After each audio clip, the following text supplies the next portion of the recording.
Well, we all remember that classic country song, Take This Job and Shove It. There are millions of Americans right now who are thinking about entrepreneurship. How do you know if you're cut out for it? That's next on The Jeff Crilley Show.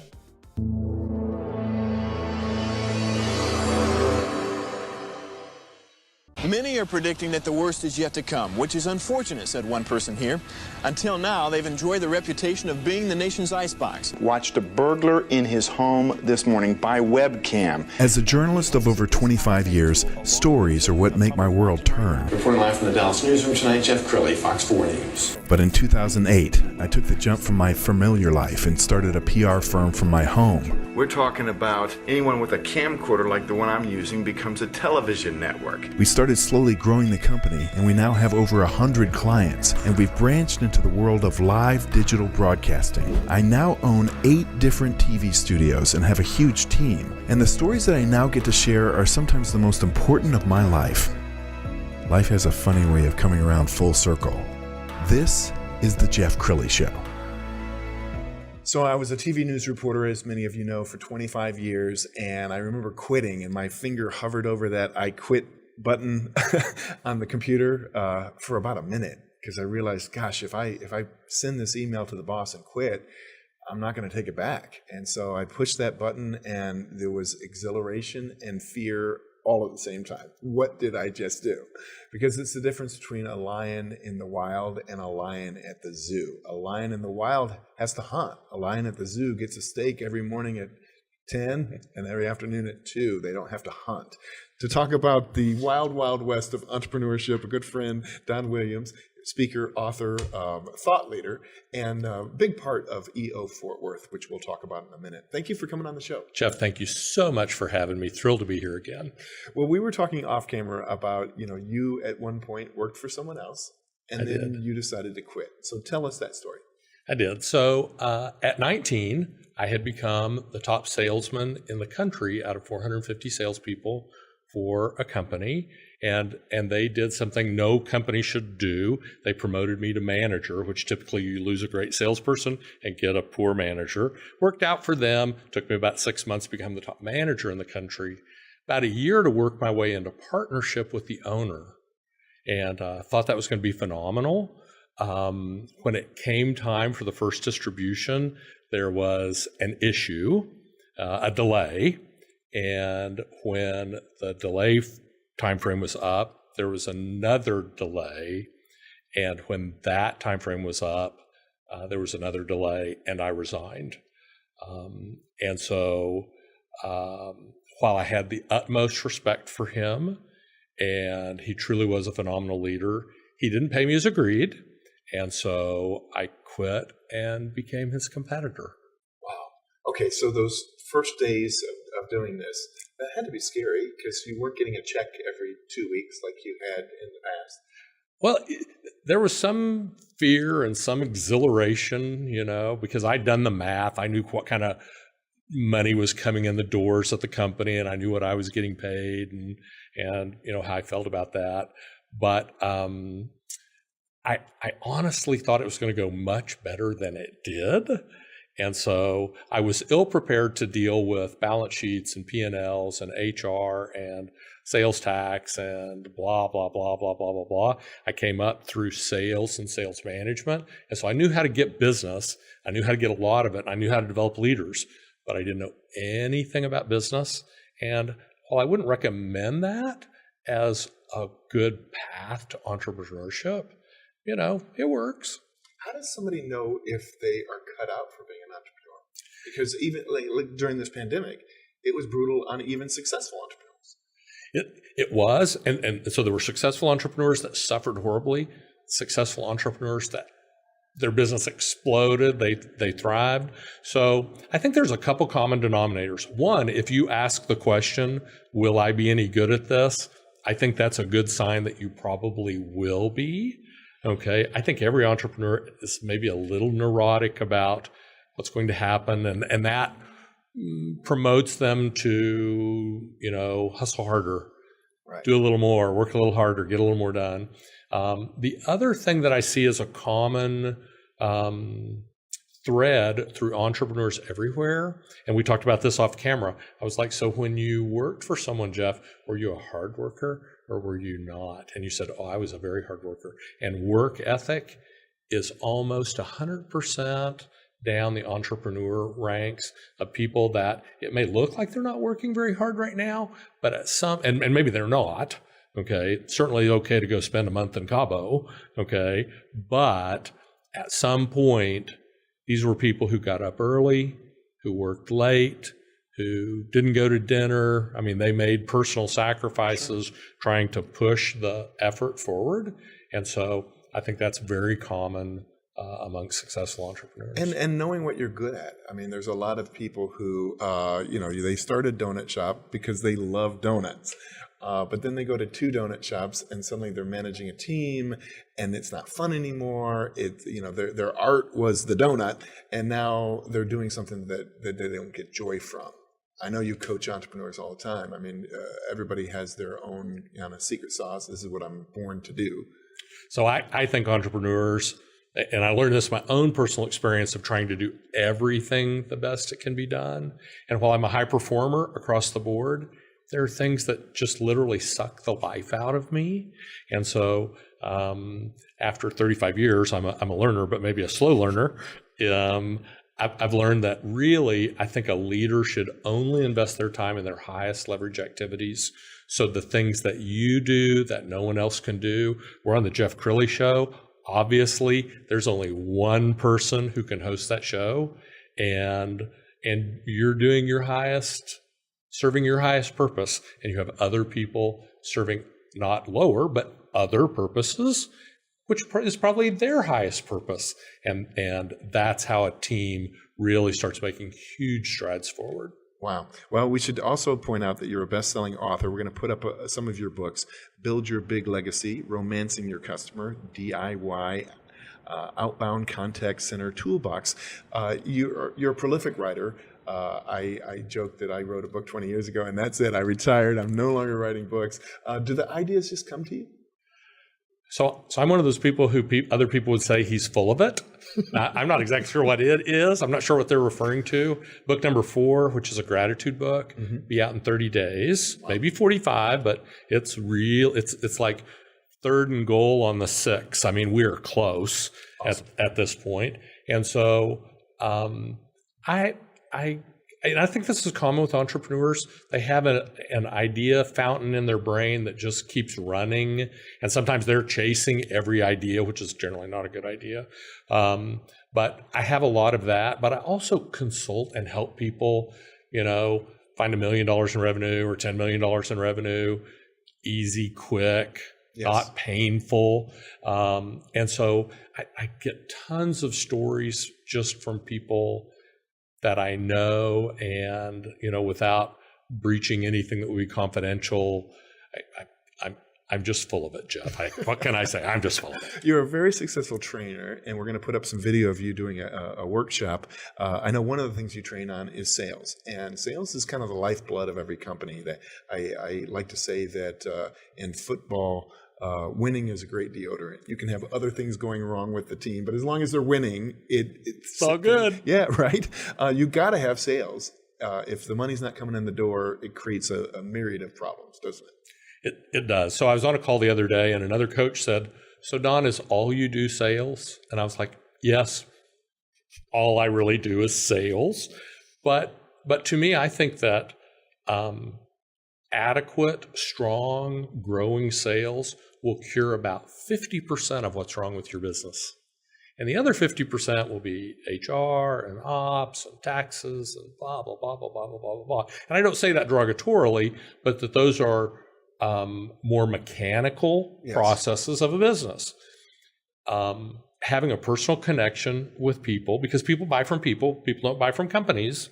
People buy from people. And making it very easy for people to do business is the way I think you should do it. And every client sees huge strides merely because we assess their current process.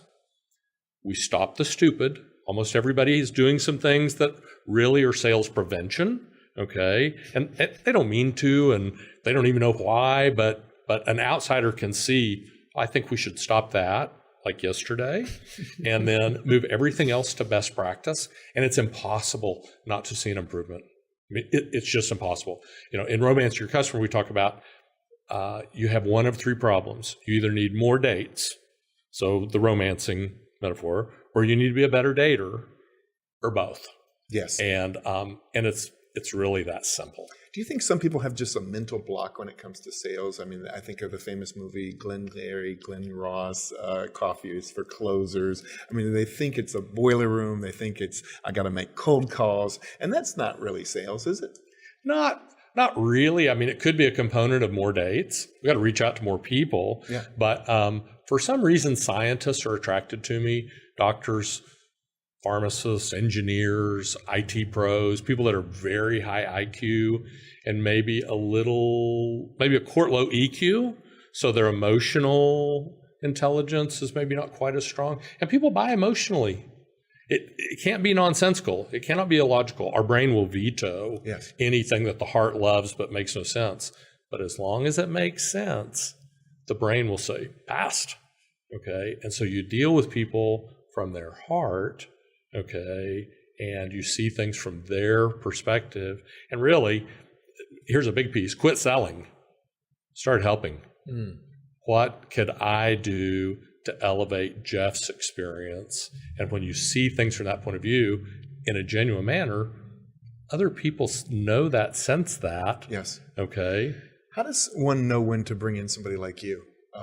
If the boss is all out of tricks, or maybe they're not even listening to the boss anymore because they're so familiar with his or her message. I mean, and you're never a prophet in your own hometown. No, never. Bringing in Don to coach a sales team really pays a lot of dividends, doesn't it? It does pay a lot of dividends. And I'll tell you when people do bring in me or someone like me, and then I'll tell you when they should, in my opinion. So they do bring in me or someone like me when they're in pain.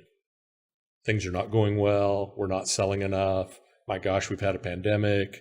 We used to be 35 million. Now we're 27 million. We're not real sure how to find the handle again, that type of thing. And that's very common for when someone will reach out, for help. But really when you should reach out for help is today. I don't care if your sales are up or in the middle or down. If I had a magic box here, a black box that had magic written across it, and I said, Jeff, this magic box, if you put in $25,000, just for example, and more money than $25,000 is going to come out the other end of the box. Do you really care what your current sales are? Right. Does it really matter? No, because this is extra money. Okay. And so when things are good, go from good to great. Yes. When things are bad, go from bad to better. When things are better, go from better to good. Okay.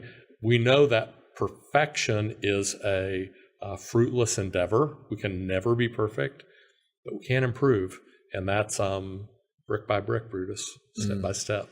Well, another important message for entrepreneurs is find your tribe. And you and I are a member of EO. You're a member of EO Fort Worth. I'm a member of EO Dallas. We're broadcasting here from Fort Worth. Yeah. You've been there for 7 years now. Tell everybody a little bit about Entrepreneurs Organization. So Entrepreneurs Organization is 14,000 plus entrepreneurs all around the globe, every continent except Antarctica, 163 chapters, 70 countries, something like that. Very robust local membership in Dallas and in Fort Worth. And basically it's a peer group. It's where people like you and I, even though we're in totally different businesses, okay, but you and I met maybe 5 or 6 years ago. Right, at an event. At an event. And have crossed paths multiple times in that time frame. And it's people that are committed to learning and people that are committed to improving. And I think most entrepreneurs join EO to build their business. I think if you could get a survey of everybody, they'd all say, I joined to build my business.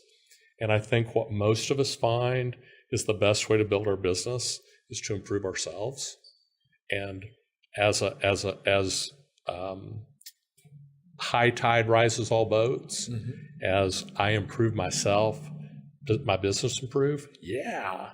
Does my family improve? Yeah. But the biggest movement was I improved me, and that had positive repercussions. There's a wonderful overview video of EO. Let's go ahead and roll that now. Entrepreneurs are shaping the world. Entrepreneurs have generated the bulk of the net new jobs for the past 10 years or so. So affiliating with entrepreneurs just ensures that we're affiliating with the future. If you support and help entrepreneurs grow, you'll see the benefits of that entrepreneurship flourish all over the world. If you look back at things that were extraordinary yesterday, they're ordinary today, and they were created by entrepreneurs. Entrepreneurs Organization is the only global peer-to-peer network. It's been around since 1987. EO members around the world have one thing in common. They're a very determined bunch of people. A true entrepreneur is all about creativity, change, innovation. When I speak specifically to EO members and I ask them, what do you get out of your membership? It's the trusted network of people that are there at any given time to help you. So when you're working with entrepreneurs and there's all these new things that they're working on, you're kind of the first to know what's going on. And that's very important as an entrepreneur myself trying to grow my business. The 4 pillars of EO are businesses, family, ourselves, and community. They not only want to move the needle from a business standpoint, but also do it with integrity. Partnering with EO gives us a return on investment, not just financially. I'm able to make friends, meet new people, get clients, get referrals. I would say I credit EO with helping us launch in various cities and in expanding our customer base. From a partnership perspective, you can extend your global reach to how many companies you can potentially help right out of the gates with EO. It's truly a win-win-win partnership. The member wins because they receive discounts. EO wins because we provide them financial support, and we win because we get access to qualified membership base that we can provide great service for. I feel extremely proud to be a part of that journey by associating with them.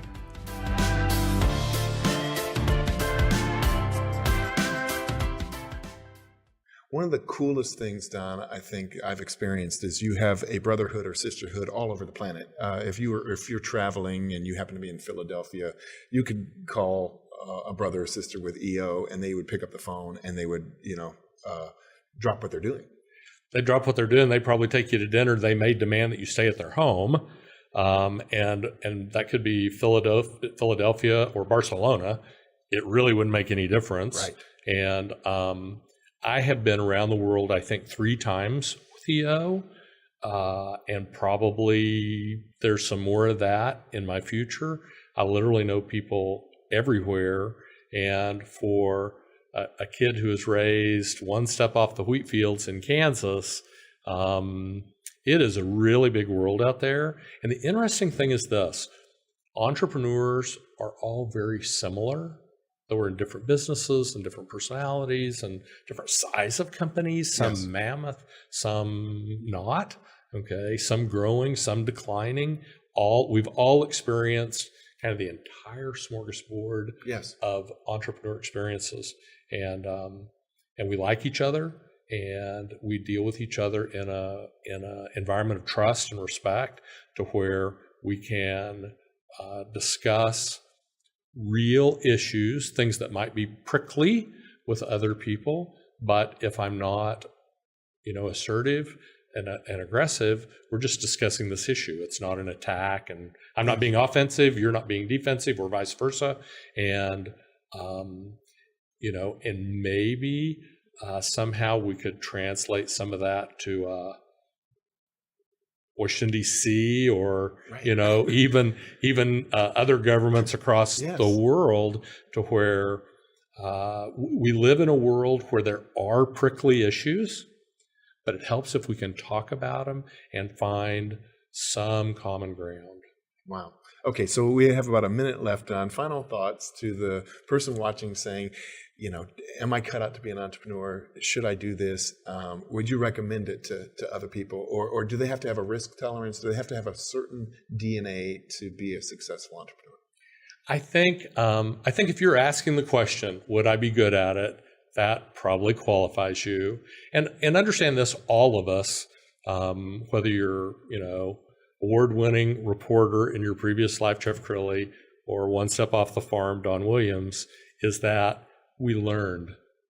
It maybe didn't work great day one or even day 71, but we learned how to do it, and you can learn too. Yeah, and you don't have to have it all figured out.